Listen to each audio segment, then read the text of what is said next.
Hello and welcome back to another episode of Talking Baldocks. This is episode 24. I never know how to start these, so I'm sure Matt will pick me up, but that's one of our trademarks now. Well, no, I just like the way you go so high pitched when you say the number. I thought I know, I don't know 23, you'd really I don't know what 24. happened there, but 24. Yeah, my name's Neil Baldock, by the way. Yeah, and I'm Matt Baldock. So how are you today anyway? Very good, thank you. Very good. Um, yeah, We've so I got wanted matching to, plants. pardon? We've got matching plants. Yeah, it's very nice. I don't know who was the interior designer for our offices, but yeah, I think. How are you, by the way? I didn't ask you back. No, that's fine. It was noted. But no, I'm good, thank you. Yeah, I'm very good indeed. Had some nice conversations this week. I went for lunch with an old mentee of mine, one of my old past consulting clients. Very Just nice. went for just a non-agenda catch up, and it's always nice to hear how people are doing and how their business has kind of moved on and what they are still doing that I taught them and what they're not doing anymore that I think they should. And then this week I've got a couple of more conversations with people just aren't having the best of times in their business and just kind of want to see how what they can change. I think they need some training with their teams. And I've had a really good conversation with an agent in a part of London who's looking at potentially becoming a property partner, so running their own business under the Charles David Casson brand. So yeah, all in all, a good week. Productive as opposed to busy. Fantastic. Which brings us nicely on to the subject of today's podcast, um, which is talking about the difference between being busy and being productive. And yeah, the reason this subject has come around is we have a managers meeting once a week, don't we, with our team? And Yeah. obviously, you had other commitments this week, so I ran that meeting. And one of the things that came up was, the structure of our meeting is we go through the scoreboard with our managers, and we have targets, as we've discussed in the past. We don't hide from the fact that we think having targets and KPIs in a business is actually a productive thing, um, and managed in the right way, of course. Um, and the way our scoreboard works is we have a number we're aiming for, and we it's either green or it's red. We either hit it or we haven't. And the reason we structure it like that is because all salespeople naturally, when challenged as to their activity, will, rather than give you the number, they will come up with, oh, well, I've been doing this and I've went there and then this happened and I've got this bubbling. That's the great phrase. And then I've got this happening and da da da. And unless you have some clear, did we hit the number or did we not? We don't get there. We don't move forward. We are. So I was going to say, yeah, I mean, agency is a pipeline business, but salespeople love this like invisible pipeline, don't they? They've always got this pipeline that's about to go into the pipeline. That's There's it. always deals coming. That's it. Yeah, yeah. So they're running multiple different pipelines in their head, and it's yeah. If you don't sort of challenge people a bit, then those deals will always be coming and never happen. Um, and so what I was asked this week by both of our teams, actually, our sales and lettings teams, whether we could add some categories to the scoreboard. Um, and one of those things was on the sales side, can we add an offers target and can we record how many offers we're getting? Mhm. And then on the letting side, it was how can we record how many relets we're doing, as opposed to we're targeting obviously new business, actual new managements coming into our business. And what I was explaining to the team was you're kind of, if I allow you to do that, you're going to it's number one, it's quite hard to target those things because you can't make tenants move out in order to relet a property, and you can't really target or you could target offers, but in my opinion, the important figures are your valuations, instructions, and sales agreed, because those are the things that you can kind of affect. Um, and those are the things that translate into business. Um, but yeah, people kind of wanted numbers because they're not. necessarily hitting the productive numbers. And so what they wanted to do was have a feel good factor and record the busy numbers. Well, I'm busy with reletting these properties and I'm busy with dealing with these offers, but I haven't sold anything, or I'm busy with this, but I haven't brought any new business in. And so, I said I might sound like the big bad wolf sometimes, but there's a big difference between being busy and being productive. And if we've got good people in the business, which we have, they need to be challenged. They don't need to be allowed to give excuses. Um, and so, yeah, that's kind of where this conversation's come from.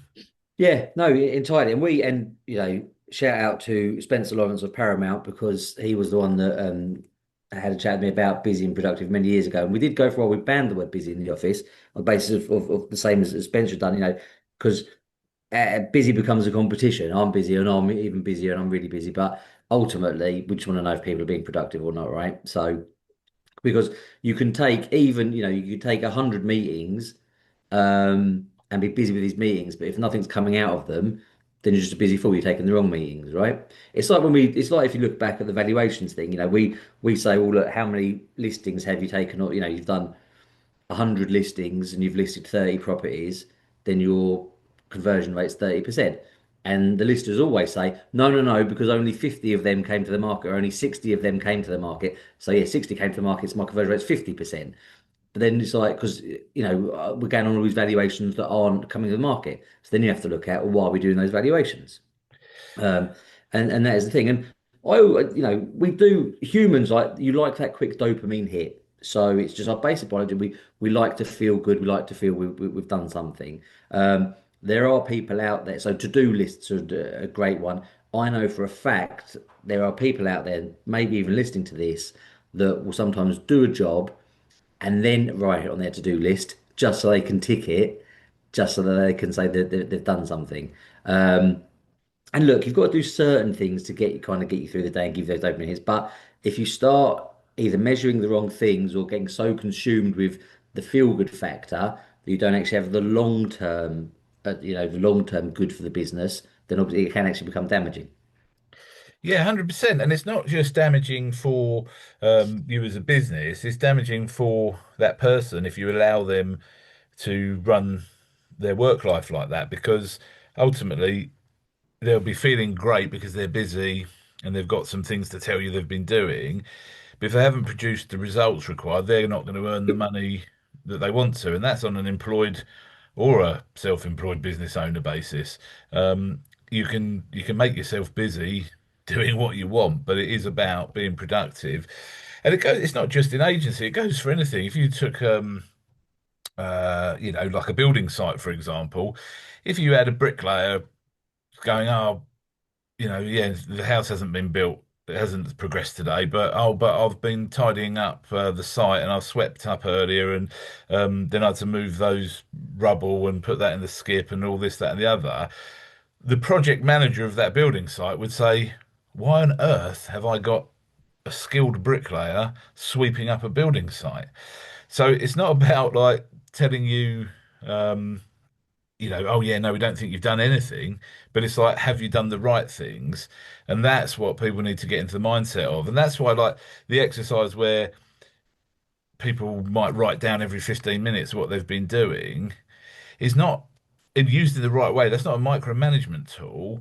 That is a productivity tool, because we might look at it and say, well, you know, my branch manager's been out doing all of the viewings or something like that, or you know what I mean? And it's like, well, actually, no, you should be spending more of your time sitting on people's sofas trying to convert valuations and booking valuations. So it's kind of those type of exercises that allow you to actually go, well, it's no wonder you're busy, but you're busy with the wrong things, and this is actually what we think would be a better use of your time. Yeah, no, 100%. And I think and it does go back to the self-employed agents also because it is incredibly easy when you're working by because there'll be a lot of self-employed agents say, I wanted to lose the shackles of the KPIs and the targets, so I've come out and to do my own thing. as me and you've discussed previously, I think if you're trying to run your own business and you're not setting yourself any targets, then you're basically trying to find your way without a map. It's not going to work long term. Um, but it's incredibly easy when you're by yourself without any accountability to become busy rather than productive, mainly because so much work is done on phones, right? And then phones are the biggest distractor of all. So, rather, if you're running your own agency business as a self-employed agent, you've got to get out there and talk to people. But it's so easy to go, well, what I'll do is actually I'll perfect my tout letters. I'll get on with ChatGPT and we'll write them and I'll get them all perfect. And then I'll get my Canva stuff done. I'll start there. And before you know it, you've done a whole day. And where you think you've been productive, you've been busy doing things, but you haven't actually spoken to anybody. You haven't been productive. And because you're doing most of the work on your mobile, you will, because it's just human nature, just flick onto your personal Instagram or have a little look at TikTok or go on Facebook and that. And as we know, I mean, I think in Johan Hari's book, Stolen Focus, it says that once you're distracted, it takes you 12 minutes to regain your focus. I actually think studies probably shows it's longer now. So you can lose hours in a day. And so sometimes if you do just jot down that what you've done all day as a self-employed agent, it can be fucking terrifying because it'll look like in an 8 hour day, you've actually done about 2 hours work or something like that. Mm. And it's not there to punish you, it's just to kind of make you be accountable. I mean, we run accountability sessions and we hold our partners accountable. If we're coaching other agents, we do accountability work with them. But when you're by yourself, I mean, it's tough to hold yourself accountable. So you've got to do these exercises, and you've got to scare yourself a little bit because you're probably not working as hard or being as productive as you think. Mm. Yeah, definitely.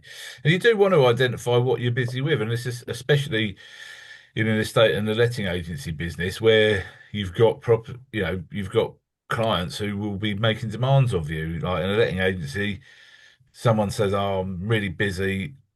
Okay, well, what are you busy with? And then it's like, oh, well, I had to go to that property and sit there all day and wait for the utility company to turn up. And then I had to go there and I just had to give it a little clean. And you go, hold on a minute, like, what did we charge for that? Oh, nothing. No, I don't pay you to go and sit for hours, or if you're self-employed, you shouldn't be, spending your time going and sitting for hours for free. So finding out what you are busy with yourself or what your team are busy with is a really important exercise because you will identify stuff in there that basically means people are just working for free. And then actually you can say, okay, well, if that's a regular thing we're doing, we need to look at that and make that a chargeable service because, an agency business, our time is money. Yep. And if you're self-employed, your time is your biggest overhead and your most, valuable asset. So, and again, obviously there's customer service and there's doing things, but I do think a lot of the time people they'll go, oh yeah, I was giving great customer service, but actually you didn't fancy door knocking or cold calling, so it was just easier to go and do that. And it's nice to do the nice things, right? And it's easy to do the nice things. Um, but the nice things aren't. So I'm not saying we don't have any customer service, but there are sometimes they're not the most productive things. You've got to actually just get out there, you know, was it wear out the what's it called? Something about the leather on your shoe. Anyway, pound the Yeah. streets, get out there, get on patch, and do these things. And it's not as easy, especially when the weather's a bit shit. It's nice being in your warm house, knocking up some lovely designs on Canva or perfecting all your letters. But if you take a week perfecting your letters, you could have sent out, a few hundred and done beats perfect most of the time. Yeah, definitely. But also, just going back to your point there about like the customer service, if there's things that need to be done because they are nice to haves or they are, really feel strongly that you must do that for whatever reason, you got to look at are you the right person to be doing it? Yep. Or should you be outsourcing or employing somebody to go and do those things for you so that they happen, so that you can spend your time doing the highly productive things. Um, and again, like, if you are spending all your time designing things on Canva, could you get someone else to do that who can't go door knocking or making prospecting phone calls? Do you know what I mean? And so you've got to look at actually, and you do it a lot. It's like, oh, but I really enjoy doing that. Well, that's nice, but is it being productive and is it actually helping you move your business forward? Yeah, no, 100%. And there are some things, we call them the £10 tasks, and there are some I always maintain you can keep one or two back for yourself because you do just want that little bit of enjoyment, to kind of start day. Like I start every day by sending out prospecting letters because it's just my little fix, and I mean it keeps me in touch with the market because I see what properties are doing what timeline wise. But that's my quick little fix. Could I get a VA to do it 100%? But it doesn't take me long. I like it and it sets me up for the day. But am I going to spend my whole day doing admin jobs? No, of course not.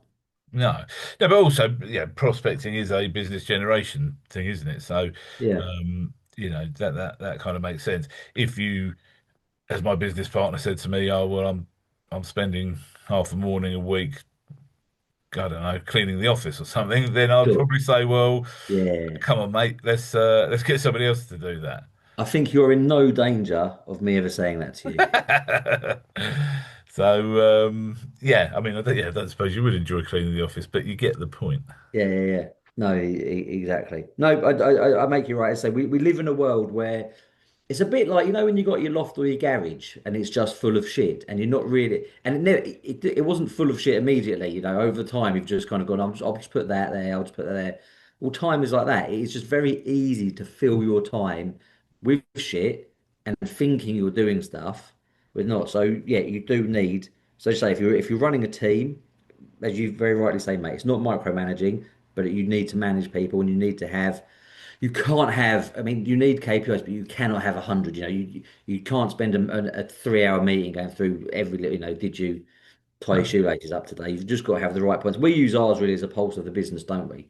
Yeah, Um, that's right. And the point is, it's what's important to the business, yeah. not what is important to that individual. Yeah. Because if we did what's important to every individual, we might not, no one might earn any money because it's just the reality of the way business works. So, yeah, And, and and likewise, if you're self-employed, you need to just have that kind of um, structure, and you just need to be strong with yourself, and kind of like have a good look at yourself in the mirror and say, "Look, come on, this is what I need to do." I mean, I just created, like I called it a 30-day valuation sprint for our property partners, and it was actionable things to do every day, every week for kind of for a month basically. And I even provided a checklist on there. And it's not to patronize people, but sometimes it's just easier to have it in front of you and go, yeah, and then at the end of the day, look at it. And if you've got a load of blank boxes, well, you might have been busy, but you haven't been productive. mm. And sometimes Yeah, that's just a very easy way to kind of monitor it. yeah. But you can also, I mean, it improve like if people are thinking, oh my God, it sounds like they're managing everyone all the time. Well, um, you know, you do need to manage things, but also you can improve your team or your own life by managing these things because if someone's going, oh my God, I'm so busy every day and I'm not earning what I want to be earning, then they're just burning out. Whereas if you sit down with them and say, well, what are you busy with? Please talk me through it. Tell me exactly what is taking up all of this time. Um, they'll start telling you, and you're going, well, bloody hell, why have you been doing that? Like, I don't want you to do that. So let's stop doing that. And instead, let's do this. And you can do that for yourself. Like you say, if you're self-employed, you can improve your own life because certainly if you're self-employed and you're busy but not productive, you're really going to have a hard time. So it's not about, yeah, just like putting everyone under pressure and managing. And actually, the people that get asked, look, I want to help you, tell me what you're busy with, and get all defensive, that's their own problem because they're probably hiding something there. Whereas people that generally want to move forward and be helped will say, well, look, this is, I'm working, this is what I'm doing. What more can I do? And then you can say, well, look, let me help you, let me give you a plan to do that. Yep, 100%. 100%. Um, go on. No, that's it, really, I think. I was just going to give a couple of kind of quick productivity hacks that I give to people, and we tell our team, and whether people want to use them or not is down to them. But I think first, I just want to talk about emails because emails are the biggest distraction, I think, to most people, employed or self-employed.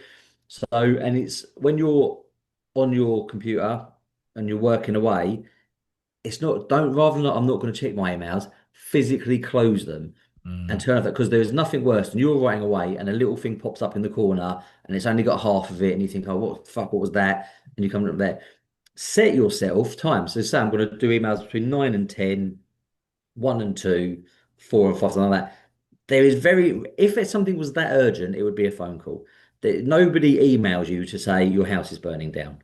no. So, set yourself that. But when you're not on your emails, literally turn them off so you're not getting the distractions coming in. Yeah. The way I normally phrase it to people is your emails is not your to-do list. Like Yep. your email is not your productivity list. And we didn't even rehearse this bit, but my next tip was about to-do lists, Fantastic. um, which is good. So to do a really quick one for to-do list, if it takes you as long to do it as it does to write it on your to-do list, just do it. Yeah. So, if you've got to send someone a one-line email, rather than writing on your to-do list, send someone a one-line email, just send it. Um, And sometimes actually, because I feel like people like to-do lists because they like to tick things off. Because again, they just like that quick hit, that feel-good factor. So rather than have a to-do list, give yourself a done list. So just get on with your day and do your work. And this kind of goes back into a little bit of our time tracking.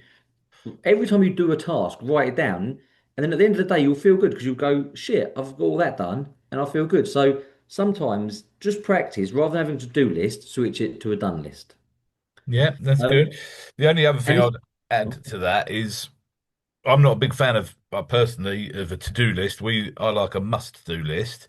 And the difference between the two for me is a to-do list can get full of shit. And a must-do list is 5 or 7 things you must do that day. They're not to-dos, they're not little things, they are productivity things, moving your business forward. So it's a must-do list. And the difference in the language there means they must get done. Like they have to be time blocked. You have to make time for them. Those things, maybe do them the first thing in the morning, get them done, and then you can go on to your to-do list. But I do agree, like having a list of stuff makes it easy to not forget, tick it off, give yourself a dopamine hit, and get things yeah. done. But I do think you can also I end up think with a you, massively long one that's well, I makes no agree, and I sense. think you can procrastinate all day. I think you can spend so much time adding to your list that you don't actually do the work, which is why I think it might be worth trying just having it done, just getting on with it. And especially if you're self-employed, it's a bit easier because you can dictate your own days a bit. Just understand. So, as like if you've got urgent jobs, right? If you've got a sale falling through, you've got to deal with it. But everyone will have these kind of, they're important, but they're not urgent jobs. And if you're not going to outsource them, you're going to do them yourselves. Just understand how you feel that day. So for argument's sake, you might have to write some blogs, you might have to update your tout letters. Now, if you're not in the mood to do it, you're going to spend all day dicking around with it and trying to. So just realize today I'm not in the mood for that. What I actually feel like doing is that job, and just like see how you feel and go with it. Because if you're enjoying what you're doing, you're going to rattle through it a hell of a lot quicker. Definitely. But the flip side of that is the not urgent important jobs are the things that need to get done because Mhm. they are the things that move the business forward. So if it's urgent and important, obviously you should do it. If it's urgent, sorry, not urgent but important, then you need to make time for those things. Um, and But if yeah, you, no, you're correct. But just choose ones because everyone will have a list as long as there are of those kind of things. When you're running a business, there's always something to do. So just rather than spending half a day doing something you're not really feeling, just get on with it. Just literally listen to yourself and go, today, yep, I'm really in the mood for content, so I'm going to make all my content. Or today, actually, it needs to be more, and just kind of work out rather than forcing yourself to do something because then you're just not going to get it done. It's going to stay on your list. yeah, yeah. But at some point you have to get those things done as well, Yeah, don't you do you? that the So next day when you're feeling it. And if you've ever got jobs that are important and you're just not and you just don't have either the skill set or the love to do them, then outsource them. then you should outsource them. Yeah, exactly. Uh, yeah, the phrase there is it has to be done, but it doesn't have to be done by me. And that's the thing, isn't it? But you got to managing your time is one of the most productive things you can do, isn't it? Hmm. Essentially, because yeah, this business, our time is money. So, um, and I don't think it's a bad thing to be looking at all the time. It's like, what am I spending my time on? Yeah. So, good. All right. Anything else we want to add before we wrap up? I don't think so, mate. We'll mention he's just going to get his calendar up very quickly. Obviously, the estate agency dinner, which you are more than welcome to come to if you are an estate letting agent, HMO specialist, property buyer, someone actively involved in helping people buy, sell, rent, or let. The next one is on the 19th of March. So please do find me on LinkedIn and get your tickets. Fantastic. Yeah. Um, good. Well, who's going to wrap this one up then? Well, we can wrap it up now. So, thank you very much for listening. Oh, we're meant to, I think the pros say, don't forget to give us a like, a subscribe, and a share. So, yeah, Definitely. do that, please. But I've been Matt Baldock, he's been, Neil Baldock. and we've been talking Bulldogs.